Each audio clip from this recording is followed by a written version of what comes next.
سلامونه او احترامات مو منئ ښه راغلاست. دا هم د نن ورځې مهم خبرونه. نن پلازمینه کابل د سولې مشورتي لویې جرګې کوربه دی. یاده جرګه کې د پاتې 400 طالب زندانیانو په خلاصون بحث کیږي. د رسنیو د راپورونو له مخې د مشورتي لویې جرګې کاري کمیټو په ستر اکثرت د طالبانو د پاتې زندانیانو د خوشي کېدو او ژر تر ژره د بین الافغاني مذاکراتو د پیل غوښتنه کړې. امریکا ویلي چې د 400 طالب زندانیانو خلاصون به بین الافغاني خبرو ته لاره پرانیزي. حزب اسلامي مشورتي لویې جرګې ته په اشاره ویلي هغې جرګې کې ګډون نه کوي چې د ډاکټر غني اداره یې رهبري پر غاړه لري.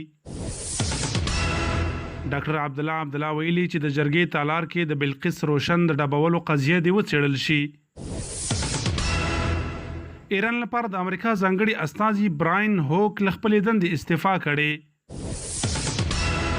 امریکا یو ځل بیا ایران د تروریزم په ملاتړ تورن کړ. د خبرونو پای.